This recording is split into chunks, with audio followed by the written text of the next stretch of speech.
Bonjour à tous, j'espère que vous allez bien. Aujourd'hui, petite intro sous le tunnel à tomates et légumes du soleil où tout s'accélère, ça grossit, ça rougit tranquillement. Bientôt l'abondance des récoltes estivales. Mais on ne va pas rester ici plus longtemps puisque l'idée aujourd'hui, c'est d'aller faire le point sur les récoltes d'oignons et d'échalotes. On va aller voir ensemble ce que ça donne pour cette nouvelle saison. Et puis on va parler aussi un peu caca. Je suis vraiment content de la taille des oignons. Cette année, c'est vraiment la saison des réussites. Il y a vraiment de beaux oignons. Là.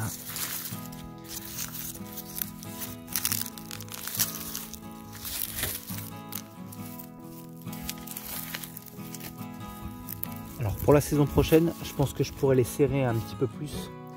Je les ai écartés à une quinzaine de centimètres pour pouvoir désherber au début de culture. Mais bon, bah, au final, j'ai pas trop d'enherbement en fonctionnant en bac surélevé.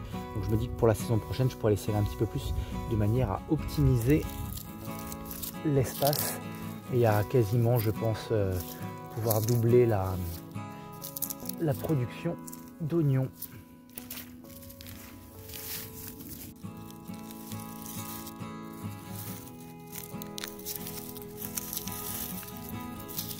Alors cette parcelle, elle a été amendée avec le compost de toilette sèche, qu'on a bien laissé vieillir, bien évidemment. J'avais limite un peu peur que ce soit trop riche, mais au final, quand je vois le calibre des oignons, je me dis que limite, j'en ai pas mis assez. Je vais enchaîner avec la récolte de toute cette longueur d'oignons jaunes. Et pareil, on a vraiment... Wow. De beaux oignons pour cette année. Pour la culture en bac surélevé au niveau des oignons, je valide. À reconduire pour la saison prochaine.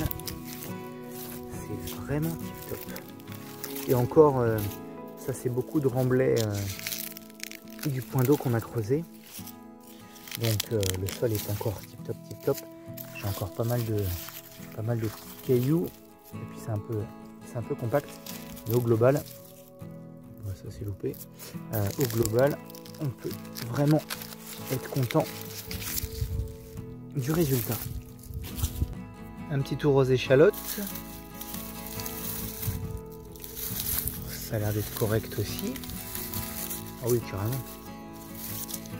Waouh. Ah oui, joli.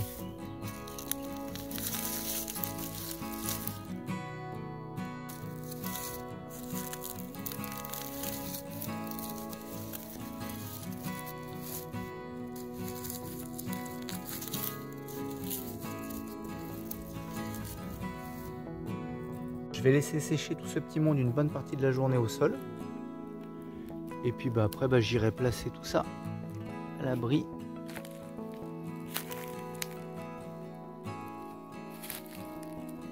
Au sec. Pour finaliser le séchage. Et puis on pourra consommer tout ça au fur et à mesure des besoins. Il me reste encore cette longueur d'oignons jaunes. Alors eux, je vais attendre avant de les récolter parce que le feuillage se tient encore bien droit.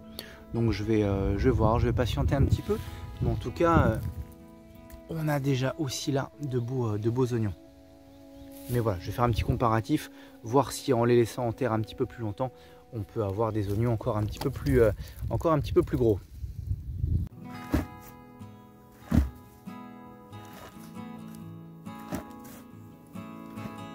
Le plus souvent possible entre deux cultures, je réamende en compost maison. Alors celui-ci il est bien mûr. C'est le compost de nos toilettes sèches. Là celui-ci il a 4 ans.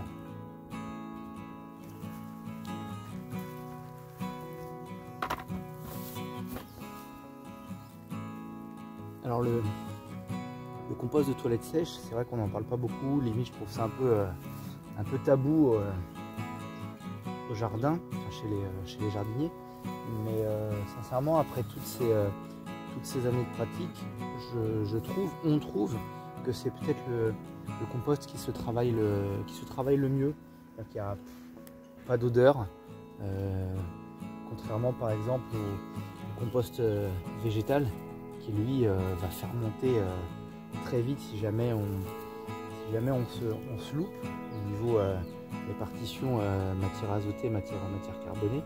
Et là c'est vrai que, ah oui, par réflexe je mets des gants, c'est vrai, mais en tout cas je trouve que c'est une matière qui est plutôt agréable à travailler. En plus nous on met vraiment la dose en sûre, hein, puisqu'on se chauffe au bois, donc on fait notre bois, donc on a des stocks d'avance de sûre comme il faut, et puis on complète aussi en allant chercher de la sûre en scierie, et du coup c'est vrai que côté sûre, voilà, il y a quasiment que du déchet de bois plus que du déchet organique humain. Voilà, en tout cas c'est petit aparté cacao potager.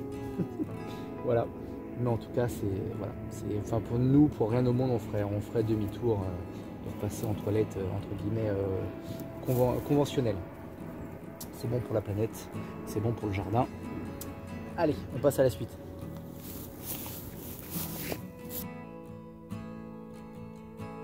Pour succéder aux oignons et aux échalotes, on a entre autres piqué quelques plants de chou kale.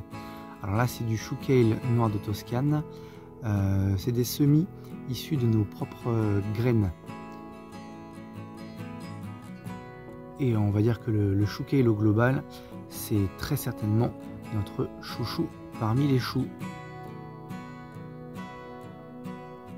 Parce qu'il se décline en multiples recettes et surtout parce qu'on trouve qu'il est de culture assez facile, il est assez résistant et je dirais peu exigeant. Allez, on va conclure cette vidéo à côté de deux jolis beaux mini melons en devenir. Donc allez, un petit mot de la fin. Encore une fois, très content de cette récolte d'oignons et d'échalotes pour cette nouvelle saison. Et puis si j'avais au travers de cette vidéo un petit message à vous faire passer, c'est que dans la vie comme au potager, il faut savoir donner avant de recevoir. Je vous dis à très bientôt pour une nouvelle vidéo au rucher, au potager. D'ici là, portez-vous bien. Ciao, bye bye.